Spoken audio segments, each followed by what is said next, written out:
तीन भुवन में सारे वीतरागे विज्ञान सेवे स्वरूप सेविकारे नमः त्रिलोके समाधि। बोलिए पचपनेष्टि भगवान की, 24 तीर्थंकर भगवान की, जिनवाणी मातेश्वरी की, सद्गुरु तारण तरण मंडाचार्य महाराज की, शुद्धात्म देव की।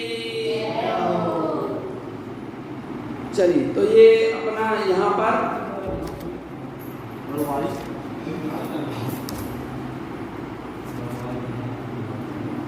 छठवां छंद अपन ने पूर्ण कर लिया है ना।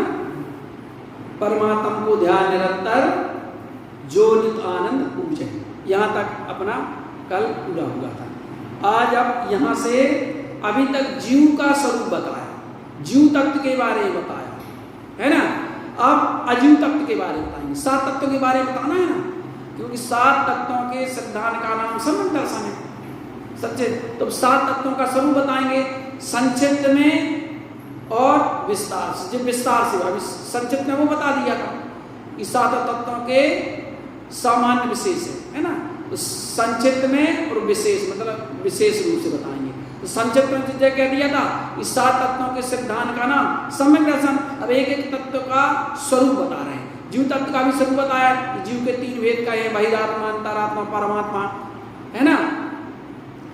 तो 3 भेद कहे थे, तो जिसमें से बहिरात्मा तो वो है जो शरीर को और जीव को एक मानता, वो बहिरात्मा। अंतरात्मा के 3 भेद कहे थे, उत्तम मध्यम जघन्य, ये 3 भेद कहे थे। और जिसमें उत्तम अंतरात्मा द्विविध संगविद उपयोगी मुनि उत्तम ने जानी, तो 2 प्रकार के परिग्रह के त्यागी शुद्ध उपयोगी आत्म ध्यानी जो मुनि है वे उत्तम अंतरात्मा है। और मध्यम अंतरात्मा देशवृत्ति अनगारी मतलब देशवृत्ति श्रावक और अनगारी मतलब छठवें स्थानवर्ती साधु। और जघन कहें और जघन अंतरात्मा के लिए अवरत सम्यक दृष्टि है ना। जघन अंतरात्मा कौन है? अवरत सम्यक दृष्टि। ये तीनों से ब्रह्मचारी, ये तीनों ही मोक्ष में चलने वाले हैं, जाने वाले हैं, प्राप्त करेंगे है ना। ये कहा था। उस पर सकल निक परमात्मा के 2 भेद कहे, सकल परमात्मा और निकल परमात्मा। तो सकल परमात्मा मतलब अनंत परमात्मा को सकल परमात्मा कहते हैं, क्योंकि उन्होंने 4 घातीय कर्मों को क्षय किया है ना। और लोकालोक को जानते देखते हैं, ऐसे अनंत भगवान को सकल परमात्मा कहते हैं। और सिद्ध निकल परमात्मा सिद्ध भगवान को कहते हैं, जिन्होंने तीनों कर्म वालों को क्षय कर दिया है। 8 गुण जिनके जीवन में प्रकट हो गए हैं। ऐसे शुद्ध निर्मल जो सिद्ध भगवान है, उनको जिनका ज्ञान ही शरीर है, उनको निकल परमात्मा कहते हैं। तो यहाँ जो फिर संदेश दिया कि बहिरात्मता है जानी तजंतरात्मा मुझे, हे भाई बहिरात्मा पने को त्याग करके अंतरात्मा हो जाइए, अतल सम्यक दृष्टि हो जाइए और परमात्मा का ध्यान, अध्यात्म स्वभाव का ध्यान करो और उस आनंद को तुम भी प्राप्त कर लो। यहाँ तक अपनी हो गई थी। अब इसके बाद अजीव तत्व का वर्णन यहाँ पर कर रहे हैं। चेतन पढ़ो जी सब। चेतन तावेने सो अजीव पंच वेद ताके बुधगाल पंच रस गंध 2 रस वसु जाके जिये पोद कल को चलने सहाई धर्म द्रव्य अनुरूपी तिष्ठते होए आधर्म सहाई जिनमें मूर्ति निरूपी। देखिए क्या कह रहे हैं? चेतनता बिन सो अजीव है? जिसमें सीधा सीधा आता है, जिसमें चेतनता नहीं पाई जाती उसे अजीव कहते हैं। जिसमें चेतना नहीं पाई जाती उसे क्या कहते हैं? लभी बताओ क्यों लभी? जिसमें चेतना नहीं पाई जाती उसे क्या कहते हैं? अजीव कैसे कहते हैं?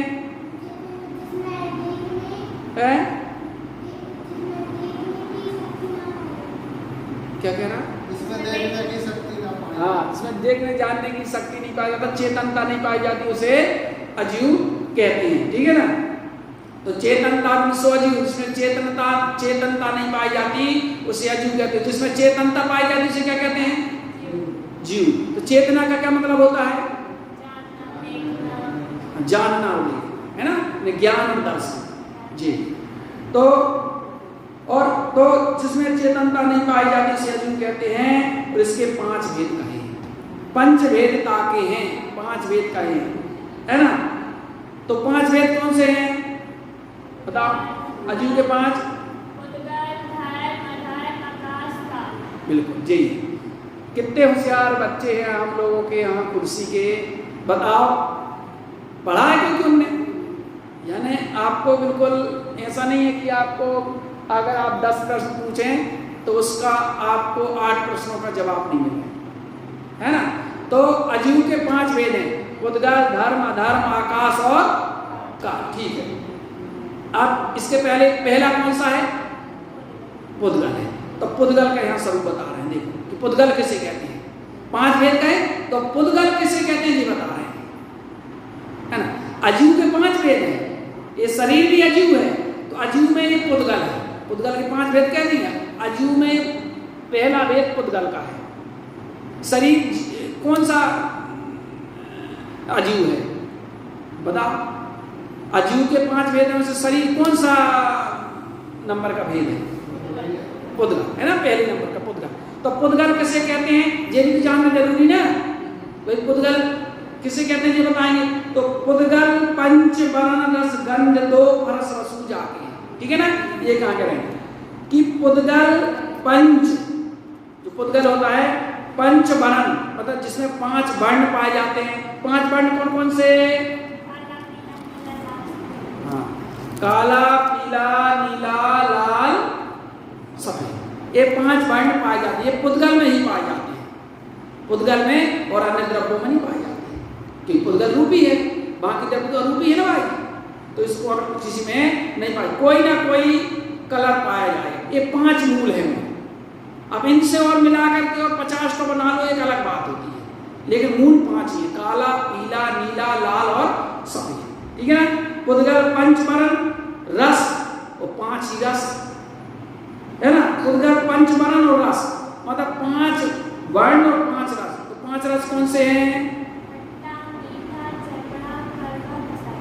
खट्टा, मीठा, चपड़ा, कसाला और कड़वा, यही ना भैया?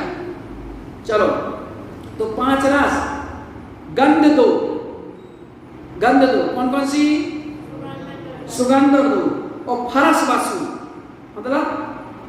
मतलब बोलो। हाँ, फरस वसु मतलब होता है कि 5 रस, 5 वर्ण, 5 रस, 2 गंध और 8 स्पर्श, है ना? फरस मतलब स्पर्श के 8 भेद, है ना? जो 8 भेद है। तो 8 भेद कौन से स्पर्श के? बिल्कुल बढ़िया, हल्का, भारी, कड़ा, नरम, रूखा, चिकना, ठंडा, गर्म जी, है ना? ऐसे पुद्गल के कुल 20 गुण होते हैं। 20 ही गुण, देखो 5, 5, 10, 2, 12 और 8, 20, है ना? पुद्गल के गुण जानो 20। एक कविता है, छंद है, लिखा है सिद्धि बसंत महाराज जी ने, ज्ञान विज्ञान भाग के पीछे लिखी हुई है। पुद्गल के गुण जानो 20 जी लिखा है। तो उसे पुद्गल कहते हैं। पुद्गल समझ में आया? जिसमें भैया इसमें वर्ण होता है, रस होता है, गंध होता है, स्पर्श होती है, उसे पुद्गल कहते हैं। ये स्वरूप है, वो पुद्गल है ना? और ये रूपी है, दिखता है। अब इसमें देखो एक 2 हम बता रहे हैं, उसको ध्यान रखें तो पूरे 5 द्रव्य 6 द्रव्य का आपको पूरा स्वरूप मतलब उसमें संक्षिप्त में आ जाएगा। चेतन 1, अचेतन 5। क्या चेतन 1 कौन सा है? जीव। चेतन 1, अचेतन 5। अचेतन 5 कौन से हैं? पुद्गल, धर्म, आकाश और काल। चेतन 1, अचेतन 5 रहें सदा गुण पर्यायवान। द्रव्य की परिभाषा क्या है? गुण पर्याय द्रव्य, तत्वार्थ में आई है ना? गुण और पर्याय जिसमें होती है उसे द्रव्य कहते हैं। गुण और पर्याय वाले को द्रव्य कहते हैं। प्रत्येक द्रव्य में गुण भी होते हैं, पर्याय भी। बिना गुण के कोई नहीं होता, बिना पर्याय के कोई भी द्रव्य नहीं होता। प्रत्येक द्रव्य में पर्याय होती है, गुण भी होती है और पर्याय भी होती है, और गुणों के परिणमन का नाम ही पर्याय है। जो द्रव्य में और गुण में परिणमन होता है उसी का नाम पर्याय है ना। तो द्रव्य तो हो गया द्रव्य, और गुण जो है और पर्याय है उसी का नाम द्रव्य है।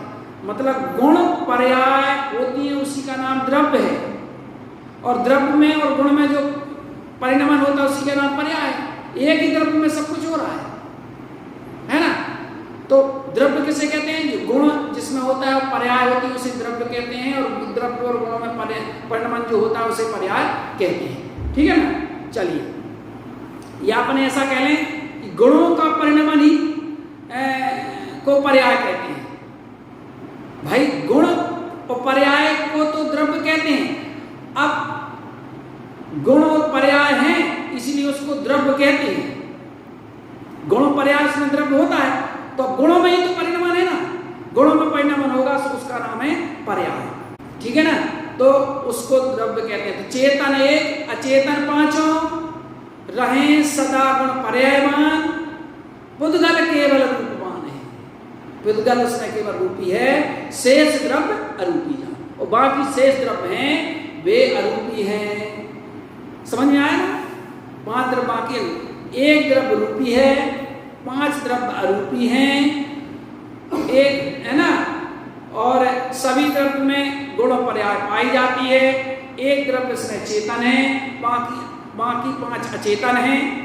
ठीक है ना। इतनी चीज अपन को थोड़ा ध्यान रखना है। अब इसके बाद पुद्गल का बता दिया। अब इसका एक स्वभाव और पूरन और गलन वाला स्वभाव और है ना, कि पूरन और गलन इसका स्वभाव है। माना गलता है, बनता है, गलता है, बनता है, ये इसका स्वभाव है। किसका? पुद्गल का। छिन छिन यौवन छीन होते हैं क्या समझे प्राण। पढ़ते ना अपन, बता कि ये छिन छिन छीन हो रहा है और बन भी रहा है। बाल अवस्था थे तो बाल अवस्था गई, जब तो अपनी युवा अवस्था आई ना, पता तो बाल अवस्था तो गई ना, गले ना वो बाल अवस्था, और जब वो अवस्था गली सारी चीजें, तब तो दूसरी अवस्था बनी ना। ये बात है ना। ये पुद्गल का स्वभाव है ना। चलिए, ये उसे पुद्गल कहते हैं। चलो अगला कौन सा द्रव्य है? धर्म द्रव्य है। ठीक है ना। तो जीव पुद्गल को चलन सहाई, धर्म द्रव्य अनुरूपी। सीधा सीधा उसमें आप देखो, जीव मतलब जीव, पुद्गल मतलब पुद्गल, है ना, को चलन सहाई। तो जीव और पुद्गल को जो चलने में सहाय होता है उसे धर्म द्रव्य कहते हैं। सीधी सीधी परिभाषा।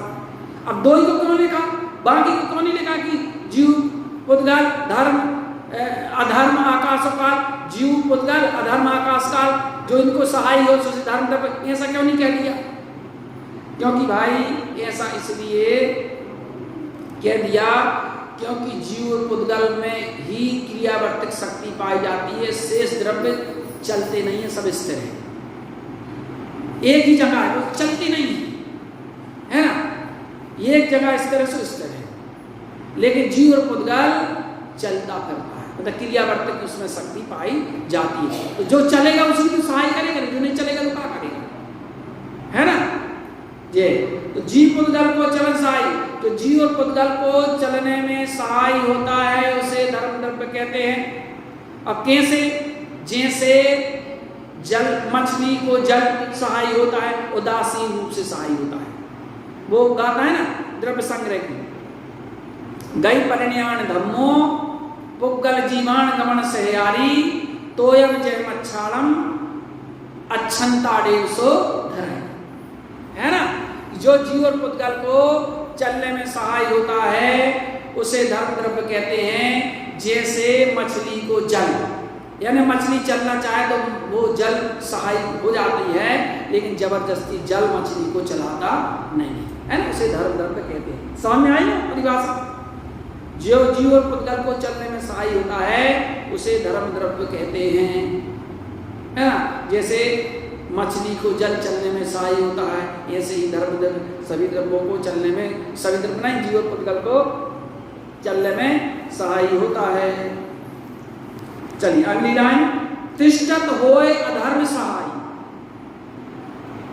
जिनमें मूर्ति निरूपी, है ना। जो तिष्ठत मतलब ठहरने में जो सहाय होता है उसे अधर्म द्रव्य कहते हैं। तिष्ठत होय अधर्म सहाय जिनमें मूर्ति निरूपी, इसे जिनेन्द्र भगवान ने, इसे भी जिनेन्द्र भगवान ने अरूपी कहा है। ये धर्म द्रव्य अधर्म द्रव्य अरूपी है। जीव भी अरूपी है, आकाश भी अरूपी है, काल भी अरूपी है ना जी।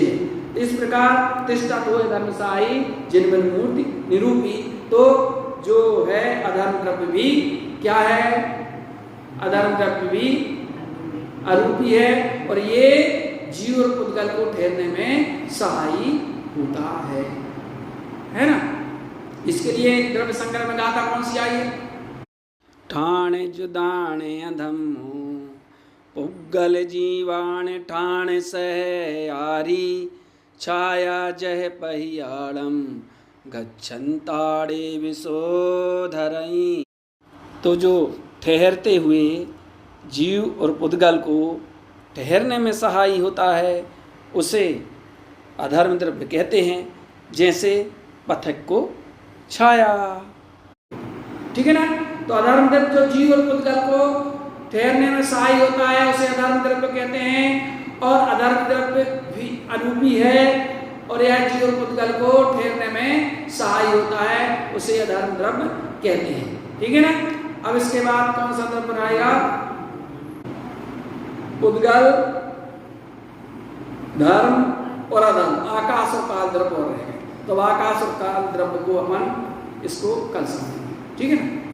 बोलिए श्री गुरु महाराज की जय हो।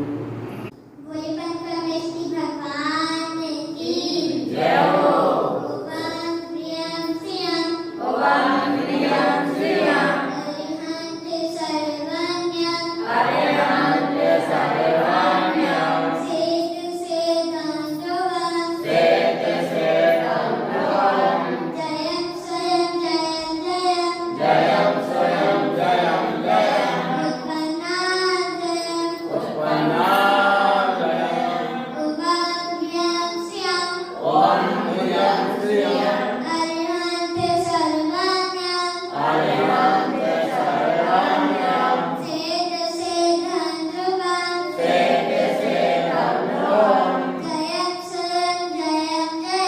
जय